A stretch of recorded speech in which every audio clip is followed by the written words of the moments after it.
All right, we are going to get started with the last part of our program for today. You've almost made it. So next we are going to have a great panel. So Anish Chopra is going to come up and he's going to lead a panel of people that are going to talk about what their experience was like in the ecosystem this year. So I got a little preview of some of this in the Slack. Some of you probably did, but I'm very excited to hear what all they have to say. So Harry, Tony, Julie, Amy, and Anish, please join the stage. All right. Here we go. Okay. I hope everyone enjoyed their break. We are going to have a great conversation today. You know, Amy, you started the session earlier sharing what made it different as you summarized the Slack channel. And her comments, as we set up the first question, had a lot to do with the mission alignment to make sure that patients were at the center, that message was reinforced in every working group. And so there had been a shared view that we are going to make this better for patients, and that brought us home in every meeting. So that was sort of Amy's initial reaction. We heard Tom Keene describing kind of a relay race analogy that we're going to walk and chew gum and we're going to make progress, and then that progress can be instantiated in regulation. And so there's a little bit of that piece. And then we also heard that this work is a foundation upon which other capabilities will be built and extended. So that's a great sort of summary of what we've heard, but today I want to hear from all four of you. Tony, you're at CVS Health, obviously not a small enterprise. I was hoping you might give us a little bit of perspective. CVS is in almost every forum. I think you guys have involved all the way back to Blue Button days. You did a Blue Button pledge on pharmacy, I think, at one point. Give me your perspective. What does this mean for you personally and the enterprise to be a part of this? What makes this different? Well, thank you for inviting me. Amy, thank you for the last year and the team. So I came to healthcare about 5 years ago or something like that. Six years ago, okay. Coming from consumer businesses, so Disney, American Express. So number one, I love the focus here on the consumer, patient, member, whatever we want to call it, that individual that has the need, not the institutions, not the industry. So that was for me personally, and coming into this, the idea of yes, we the patients own our data, we want to do something. Now you taught me something beautiful that I'm adopting it every day, which is the consumer-enabled healthcare. I think is like, so what can we do with this data in the hands of people to bridge the gaps everywhere in the consumer space? Very important. It's aligned with what we believe. A lot of us believe. Yes, we're in multiple places at CVS, but frankly, we launched something called Health 100, which is consumer-focused for everybody. And the fact that all this initiative started kind of made us believe, we had the idea, but made us believe, okay, this is real. We're not the only lunatics that think that this has happened, it should be like this. So this is real. I appreciate that, Tony. We're going to come back to all of you for feedback on this, but Amy, you've been a pioneer at one of the most progressive health systems when it comes to value-based care and building an integrated experience, and you've been jumping in with both feet. So I'd love to hear your perspective. What feels different about this from the other forums you're invited to be a part of? Well, Amy, I mean, why not? Same name. It's good energy, I guess I would say. For the first time, I've been doing healthcare technology for over 20 years. It was the first time that it felt like we were actually moving forward and having great momentum with common goals. So one of our mission statements is patients first. In the tech world, it's, in healthcare, it's easy to motivate technicians or engineers to do things that are patient or purpose-driven. So this really aligns well with us organizationally. We love to do things and put ourselves out there that follow that mission of putting patients first. So agree with everything Tony said, and really just was a good alignment for us. Alignment, good. We're 2 for 2 on alignment. Harry, Epic was part of the OG to get started on the Argonaut project, and I think has been a part of every accelerator since. So maybe this is an interesting question for you. You're in all the forums, so what makes this different for you? Well, I think that, Epic's motto is with the patient at the heart, and for a long time we've been focused on serving groups that have been the providers of traditional forms of healthcare, right? Providers, payers, all these outside the walls organizations. But this is the first time that I think we're really sitting down and hearing a lot of the very hyper patient focused feedback from all the incredible people who are in the room and who are part of the pledge, and hearing those different perspectives has allowed us to think differently about how to serve the patients and how to serve the rest of the community, who are in turn trying to all center the patient at the heart of this. So we're 3 for 3 on the mission. So I think this is so far so good. No pressure, because Julie's role is the mission, so this is a little bit unfair. Julie, I was also sharing, it was really funny, back to my CTO days, Steve Helmsley, who's now back at the boss, came in to talk about interop, a very narrow and kind of in one would argue, kind of a niche topic at the time, but it was something that he felt very passionately about. Maybe what's it like from your perspective at an enterprise as big as UHG? Well, one, I think it's also what's different this time. Interop is something we've been passionate about. We've spent time on our own individual health record, and I think working backwards from the patient experiences versus a regulation or just a data point, I think is what has been most special. Where we didn't start with a set of requirements. We sat down as a UHG team and kind of talked about what good would look like for us as patients and consumers, and then what would we have to do differently across UHG to make that happen. I think the other thing we realized is that we could never do it alone. We couldn't do it just as UHC or as Optum Health. We needed to do it together. But not only that, but we needed all of each other as well. We needed this community. We needed to push each other forward. And we needed all of us to come together to contribute to that. So I think that's a little bit of what's different for us this time. And funny enough, when we described those really good patient experiences, they mapped to the requirements of the pledges and the vision in this room and what we wanted to do. So much so that we actually decided to even take a swing at the diabetes pledge, even though we hadn't formally signed it. And now we're starting to build beyond just the original requirements into getting into coaching and other new experiences that we can start to do. But I feel like this is the closest to the mission I've ever seen in my 10 years at United Health Group and within healthcare. I truly believe this is the moment where we are going to change things for the better at a different set of scale, but it's going to be incredibly hard, and we're going to need each other even more as we go forward. I want to second that, by the way, because talking about the interop, and we are doing it. Julie's team and mine are talking literally tomorrow about integration that has interoperability, and so this is real. And so I wanted to get the initial emotion out, because I think the sense of community building and the circumstances, but what motivated you to be a part of this, I wanted the room to hear. Now I want to maybe peel the onion back a little about what has changed in what you've been shipping, or your thoughts about what to ship. Harry, I'm going to lean on you a little bit to start, because I think there may be some pragmatic areas that you might want to highlight that gives a sense for what others can do if you move off of regulatory cycles or whatever the circumstances are. Yeah, I mean, I think one of the most interesting things about this novel approach is that it sidesteps a lot of the challenges with regulation. So, you can have all the standards and interoperability pipelines in the world, but if you don't have basic agreement on what is meant to happen and trust between the parties, you're not going to get very far, because you can't regulate trust. And so if you look at prior authorization as one example, we have 0057, we have these APIs that are required to be there, but that does not as much as a pledge could do when it comes to actually sitting people down at the table and saying, okay, payer provider, you're going to go together and test this out ahead of the deadline and actually make it work in production and have a pipeline to raise issues and address anything that comes up that is, maybe below the level of a pure technical standard, but is in fact the kind of 80% operational work that is required to make something truly work for patients. And I might even toss it over to Amy, because you've done some really good work in the prior auth space recently. Well, thank you.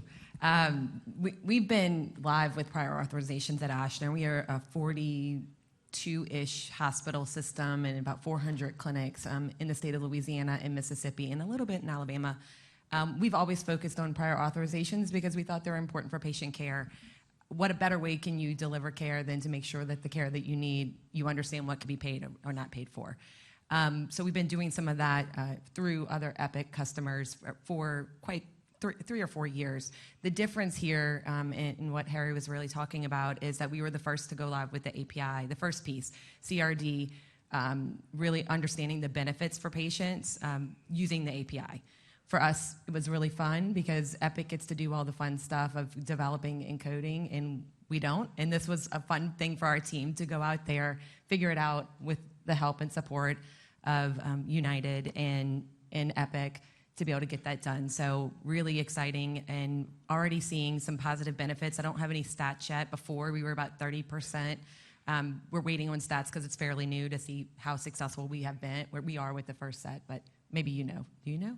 Not offhand. Okay. But just for those who are watching that may not follow the acronyms, this is basically whether or not a prior auth is required, yes or no.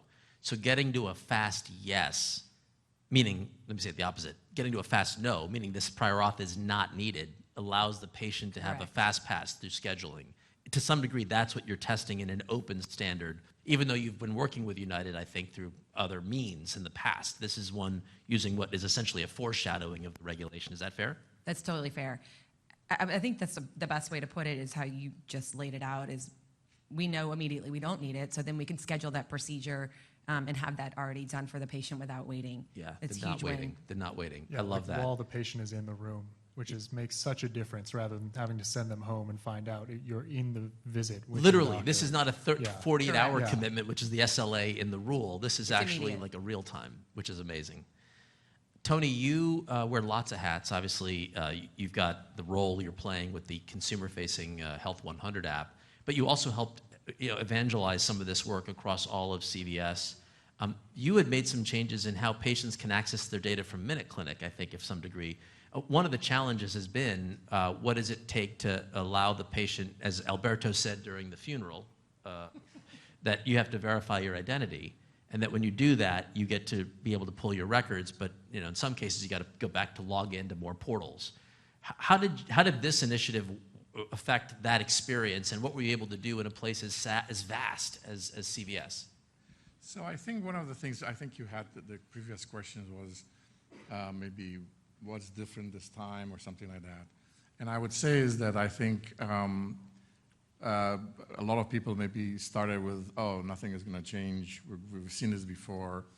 But now a year later, they see that this actually worked. It really worked. And sometimes it failed. It felt, maybe very rushed. And people are like, oh, they added something for the next in 2 weeks' time. What are we going to do? And I'm like, the answer is, we're going to implement it. Perfect. We're a startup, right? We need to be a big startup, right?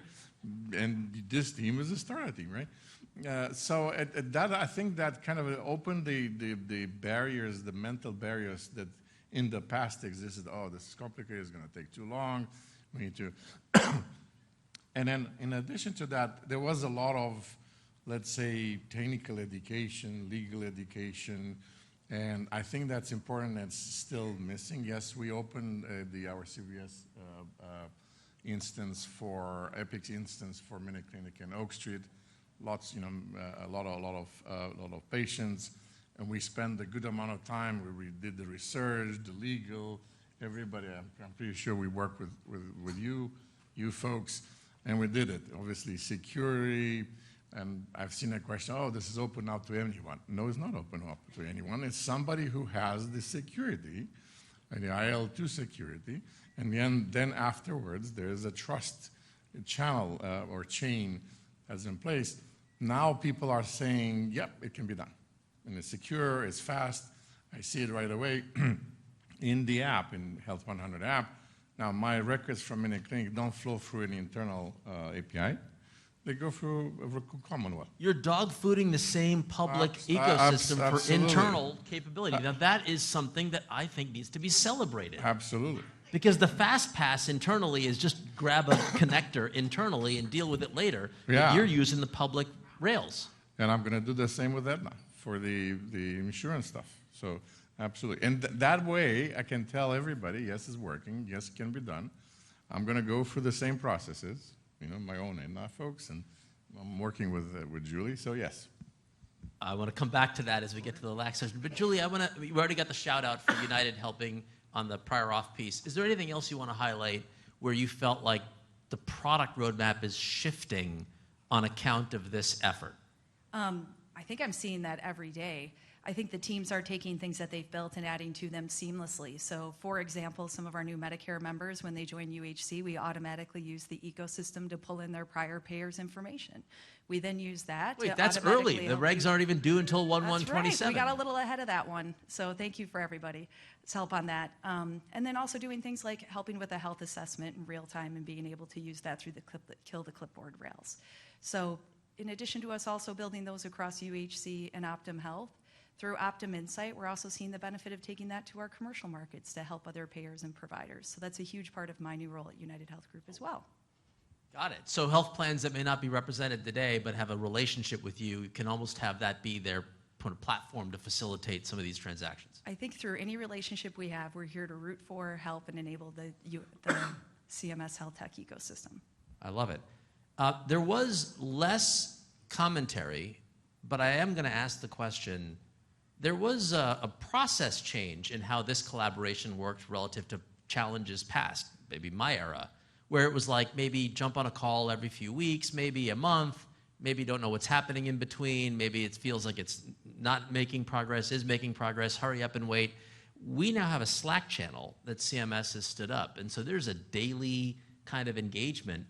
Tony, you even contributed some of the feedback about how to make things work in the ecosystem. Just maybe, do we give any love to the Slack channel for helping make this thing happen? I feel like there's a process benefit to this process. Any comment? Do you want to go first? Or? Yeah, no, absolutely. But you have to stay, every morning is like, okay, let me see, and like however many, 50 conversations, they're interesting conversations. So I think it's very useful. This is how we work internally, all of us, I'm sure. In our companies, we've been doing it for quite a long time.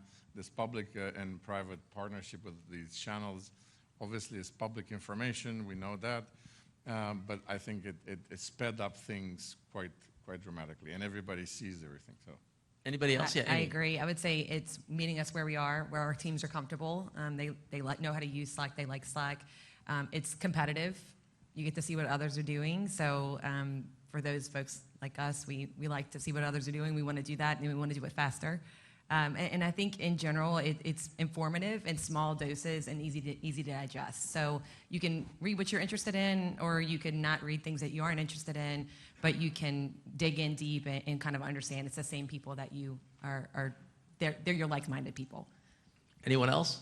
Yeah, I think it is reflective of just the difference, again, between this process, which is so much more participatory, and regulation. And one outcome is that you're able to find somebody to answer your question, right? So I get a lot of individual DMs on Slack that I'm happy to help direct, and that helps move past, some of the stagnation through existing process. Another example of why I really like this approach is that you have fun with it. It's important to have fun as you're solving these hard problems. So for instance, the funeral, or even swag like the MVP hat, which I'm very proud to possess. Take a selfie, post it in the Epic Slack channel internally, and then you get the Exactly, feedback. yeah. Got it. Any comments on that? Yeah, I'm going to hit a few. One, when the Slack channel came out, we were so excited. We're like, we'll take like 10,000 licenses. Let's go, right? We wanted everybody in there. It's too expensive. So Can't do believe it that. or not, actually having one of them to the CMS health tech ecosystem is one of the more cooler, coveted things at UHG. So thank you to all of my teammates that are on that constantly. I think you guys kind of mentioned there was something that this team created, and thank you to everybody that made this feel fun and purposeful. And actually, as a joke, when we started after Sandeep came back last year from the original pledges, we weren't really sure how we were going to structure around this. And I jokingly called it that we were going to put the fun in unfunded until we figured out what we were going to do. And from that moment forward, we had so many people that leaned in and changed their backlogs and their roadmaps and their commitments to push us all forward. So I just want to thank, the Slack community. I only get screen caps of what's on there. They're adorable a lot of times, too. And just all the momentum that we've created here. It's very special. I do want to make a little PSA for the crowd. This is not regulation or collaboration. In the U.S. policymaking, standards collaboration is designed to facilitate. We just didn't have this infrastructure to support it. We in the United States have a private sector-led industry standardization default, which is why this makes it a bit more available. You can't do this in other aspects of things like setting MA payment rates or something. Maybe wrap up because we're at the final hour. Any final observations about where you think this can go? We're obviously celebrating the success of the past. Amy alluded to the idea that we're launching the future. Any pet peeve, excitement area that you'd love to see in the future coming out of this? Just a quick one if you have any, like, hey, I'd love to work on this next. Anyone you want to nominate? Well, I think it's we have a way to do things that it seems to be working very well. Let's continue. There are plenty of other issues to solve.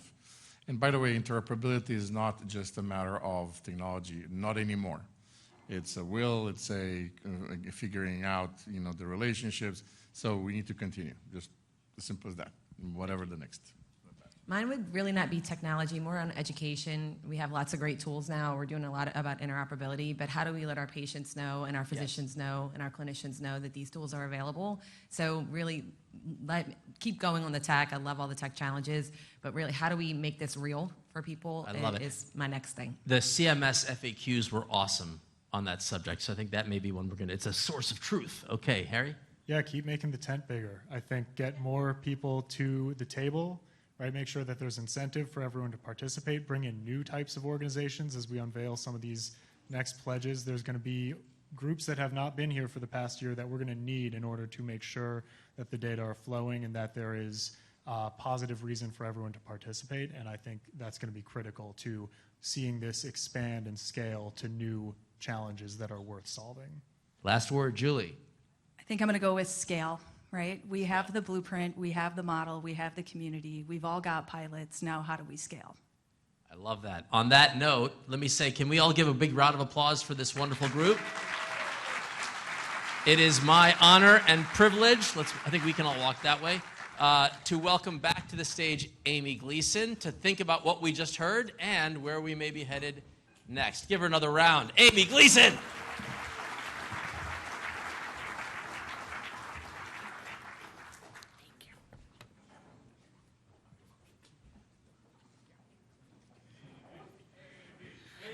I love that. We can do that anytime you want. All right, so we are in the final stretch, final segment, and we are going to kick off our new pledges. Oh, I guess we're going to move the chairs first, sorry. I'll wait patiently. All right, now I'm allowed to start.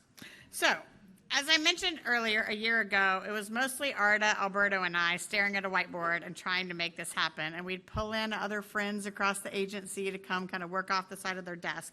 But that's not true anymore. As I said earlier, this effort has a home. We have the Office of Health Technology and Products, which is really exciting to have an actual team and a structure whose entire job that is, the unfunded team, unfund team, whatever, that's been us. So we still have a lot of work to do on the original goals. We've made a lot of progress that we're getting to celebrate today, but of course we couldn't solve all the problems in 1 year. So there's still continuing work to happen on the interoperability work. We haven't quite gotten FHIR subscriptions all the way going, our trusted delegate model. So we have some things we're still working on to close out year one. But we are ready to start our next effort that I said we're calling the end of the runaround. When you talk to patients about healthcare, that is what they tell you the most, is they are tired of the runaround. They feel like they are put in all these difficult positions and nothing is easy. It's always the patient's work that has to happen to make things happen. So we are going to take the friction out of healthcare so patients spend less time chasing the system and more time getting care. So, woo, yeah, you can clap, that's good. But the biggest thing is it's not just Arda, Alberto, and I anymore trying to corral people to do things. We actually have a real team. So instead of me doing any more talking, the team is going to introduce all of the new pledges. Thank you.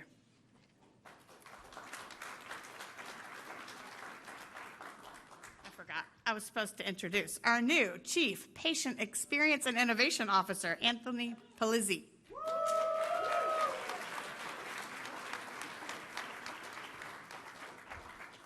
Hello, everybody, and thank you, Amy. Meg? Slide. God, see what happens when I'm not at the desk? All right. Every patient deserves to know what care will cost when they receive it, not when the bill arrives. The organizations pledging today have committed to delivering patient-specific, personalized cost estimates through patient-facing apps and networks built on transparency and coverage data, existing claims infrastructure, such as X12 and FHIR, this real cost information is tied to the patient's actual plan and benefits before the appointment even occurs. Please stand and stay standing when we announce your names. First will be Availity, Be Well, FlexSpa, GigaSheet, HealthX, No2, My DigiRecords, Nirvana, RX Saving Solutions, RX Utility, Slothwise, Solid Health AI, Solve Health, Triangle Health, Turquoise, Well Connector, and CloGMed. Thank you. And now we have Leslie join us.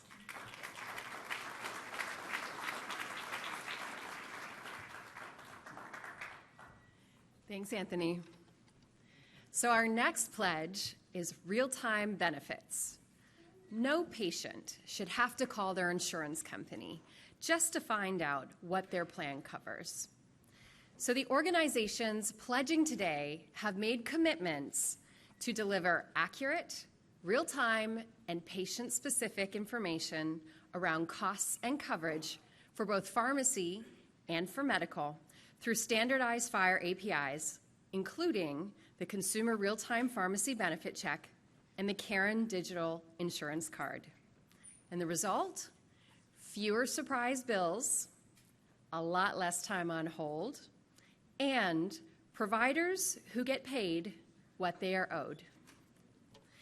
The following organizations will be taking this pledge: Aetna, Athena, Availity, Be Well, Clover, ColigoMed, Cover My Meds, ECW, Epic, FlexSpa, How3, HealthX, HealthTree Foundation, My DigiRecords, My MedAccess Inc., RX Savings Solutions, RX Utility, Slothwise, Be Well Connected Health, Solid Health AI, Solve Health, Triangle Health, Well Connector, and WellDoc Inc.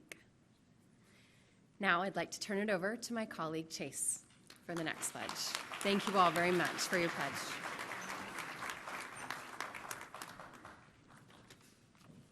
All right, for our next pledge, booking a doctor's appointment should not require a phone call, a portal login, or a 15-minute hold.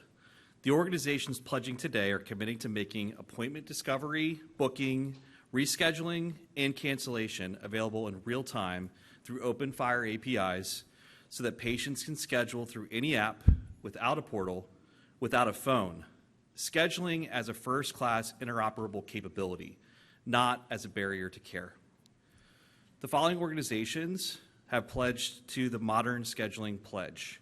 If you could please stand when I call your name out. Athena, Boston Children's, ColigoMed, Siren Care, ECW, LK, Fasten Health, How3, HealthX, No2, McKesson, Meditech, Empower Me app, My DigiRecords, My MedAccess Inc., Solid Health AI, Sola Health, Well Connector, WellDoc, and ZocDoc. Thank you all. And I'm now going to hand it over to Krishna Mehta.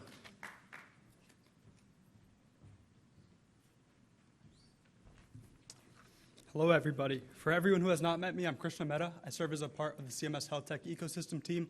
Today is my pleasure to introduce the Clinical Trials Matching Pledge. Today, fewer than 5% of cancer patients are enrolled in clinical trials, not because they're unwilling, but because no one has told them that they qualify. The organizations pledging today are committing to close that gap through two pathways: claims-informed signals routed to treating providers through the VRDC, expanding the work of Operation Trailblazer, and direct patient and provider discovery through the clinicaltrials.gov API integrated into apps and EHRs. Trial discovery should no longer depend on whether one clinician happens to know about one trial. The following organizations will be taking the clinical trial matching pledge: Arcadia, Athena, Be Well Connected Health, CareSet, Siren Care, eClinical Works, Epic, Health Tree Foundation, No2, Meditech, Empower Me App, My DigiRecords, Ontada, Otis Health, Patientori, Polygon Health, the Sarah Cannon Research Institute, Seekster, Serenicare AI, Slothwise, Solid Health AI, and Well Connector. Up next is my colleague Fred.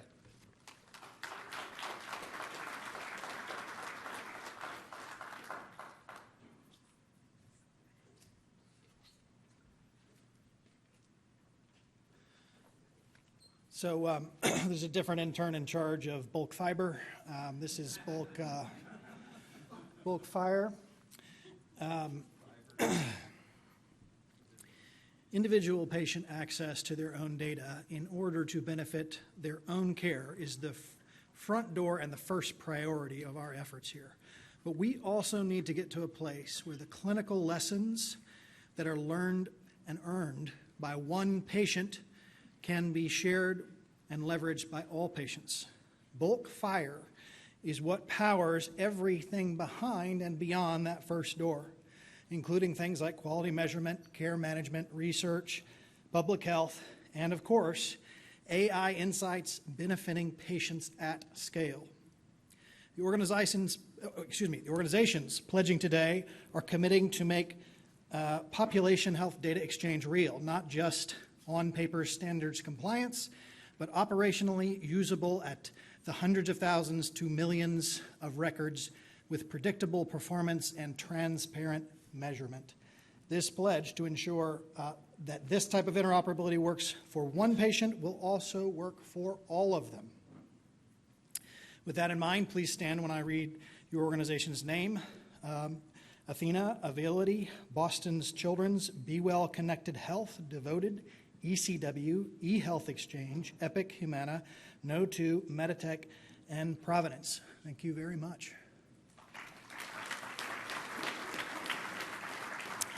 Zach, you're up.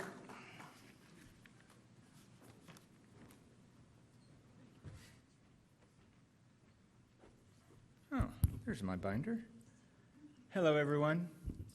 My name is Zach Jiwa. I'm not a real minister. I just play one on TV and occasionally for CMS when needed for a skit. These next two categories are pledges in addition to our Exister Provider Pledge. McGuire? Oh, she's already turned it. This next pledge is Pharmacies and Pharmacy Systems Pledge. Pharmacies see patients more often than any other care setting, and until now, they have been the missing node in health data exchange. The organizations pledging today are committing to joining CMS-aligned networks as first-class interoperable care providers, sharing medication dispense data, fill status, immunization records, and adherence signals bidirectionally with the care team. The patient should never again be the one carrying information between their pharmacy and their doctor. The following organizations have agreed to take this pledge. I would love for you to stand when I call your name. Assure Care, Cover My Meds, CPES in USA, Doc Station, some weren't able to make it, by the way, this quickly, Hy-Vee, No2, Kroger, and the McKesson Corporation. Let's give these pledges a round of applause.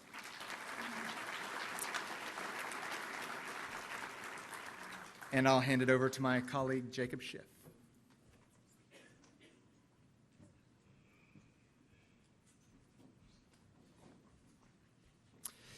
The Access model offers a new outcome-aligned payment option for technology-enabled chronic care. These organizations are providers who are all in on making sure this care reaches patients in need.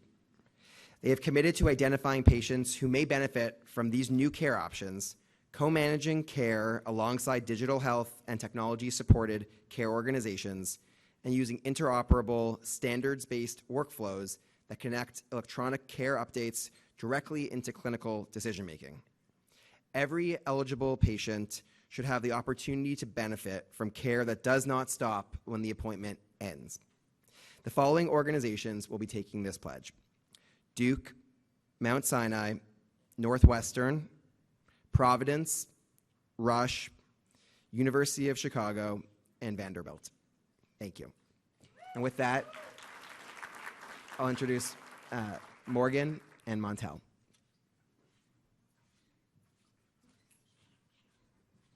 Okay, awesome. So thanks, Jacob. Before I get into our last pledge category, I am inviting the wonderful Montel Williams to introduce this next pledge category. Thank you. Thank you so much. Thank you. Thank you. I know a lot of you are probably wondering why I'm standing here, why as a talk show host doing this, but, since my talk show ended, a lot of you may not know that I got diagnosed with MS. And then after being diagnosed with MS, about now 8 years ago, I had an extreme hemorrhagic stroke. And a hemorrhagic stroke left me with a class 3, class 4 bleed, missed my brainstem from about a hundredth of an inch. Had it hit my brainstem, I wouldn't be standing here before you today. So I'm blessed. And knowing that blessing, I've really dedicated my life to working on medical initiatives that can help patients, help our warfighters live better lives. When I had my stroke back in 1918, having been a MS survivor and warrior for over 20 years, I had received MRIs every single year.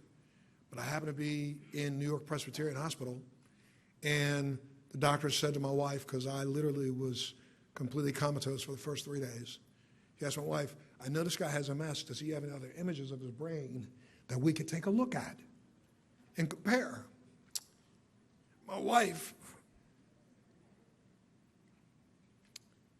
having a husband who she didn't know was going to make it or not, tried to reach out to every hospital that she knew that I had been to. Johns Hopkins, Walter Reed, King's College, the Nobel Institute in Stockholm, Sweden, and tried to get copies of my MRIs so the doctors could literally process them. But unfortunately, after 4 weeks, none of those images arrived. And some of them arrived and could not even be read. And right when I left the hospital, getting ready to go to rehab, I met an interesting gentleman who's sitting right there, Mr. Dan Hosman, who, at a shoot that I was at for something else, we touched base and he said, I had this company, it's called My Medical Images. And this is the most phenomenal meeting of the minds that has ever happened for me. Because My Medical Images is a company that can take any image, whether it be CAT scan, PET scan, SPECT scan, MRI, X-rays. They are stored in the cloud, HIPAA compliant, at diagnostic quality level. And they are now on my cell phone because I can walk into the doctor's office and just ask them, do you have an account? Click 2 buttons, touch, and my doctor then sees all of my images, all of them. This isn't something that's coming next year. This is here now. And so having an opportunity to reach out to Dr. Oz and say to him, I got something I think you might want to look at, and he said, maybe you need to meet this lady, Amy Gleason. Met the lady, Amy Gleason, and sitting in a meeting with, I thought for a second that, she was not paying attention to us and she got bored. She had turned her computer around and in 2 minutes downloaded her own account for her and her daughter and said, are you kidding me? I didn't know this existed. And it exists today. And so the fact that, this organization is working on a diagnostic imaging acceleration work group whose focus is in ditching the disc, because remember, every one of those MRIs I got, I received a disc that ended up in a drawer. Some of them I lost, some of them I couldn't find, and I couldn't even stick it in my own computer because my computer doesn't have a disk drive. And a lot of doctor's offices, they don't have disk drives right there at their desk. So this gives the doctor an opportunity to not only view them on my phone, I can send them to his phone, his computer, or his tablet, just with one click. So I'm so excited that this is something that's going to help so many, and I really am excited for it because of what I know it will do for our veterans. A lot of you may not know this, but I spent almost 22 years in the military, both the Navy and the Marine Corps, and every time I see a soldier wounded and know they're coming back, I see an image of CDs strapped to somebody's chest or floppies slapped to their chest. They lose one, that means they come back, they got to be reimaged again. The unnecessary reimaging, this will stop, I think will be one of those things that's going to be a bottom line, billions of dollars. So I just wanted to have an opportunity to say thank you for all the work that you're doing. Morgan is going to talk to you about the Diagnostic Imaging Action Group and Acceleration Group. And thanks for the opportunity just to speak to you for a second.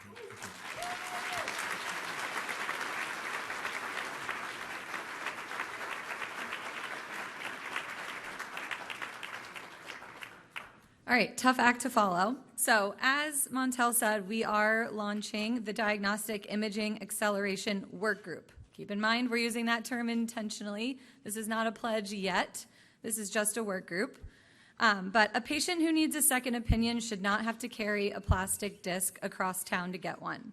These organizations are committing to making imaging data retrievable completely, quickly, and without friction through FHIR Imaging Study, DICOM Web, and Smart Imaging Access with full fidelity DICOM images and no partial responses. Physical media is not a feature, it is a failure mode. These organizations are committed to ending it and working toward rolling out a pledge in the coming weeks. The following organizations will be joining this work group are American College of Radiology, Be Well Connected Health, Cincinnati Children's Hospital Medical Center, Cleveland Clinic, Emory, HealthX, Intelerad, previously Ambra, No2, and My Medical Images. If you are here, please stand. Awesome. All right, with that, that is our last pledge to announce, and I will welcome Amy back to the stage.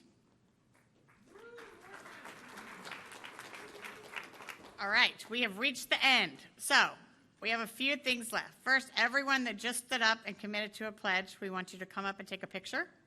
We're going to get that. Then you all are going to sign these boards for your pledge, just for a memento. Obviously, the real pledge signing happens online because we don't do clipboards, but these are for fun to hang up. And then all of the people who pledged, we have a certificate for you back in the back to take home to remind you. You should hang it up next to your desk where you see it every day, and it reminds you of the work that you signed up to do here. So if everybody will please come up for a picture.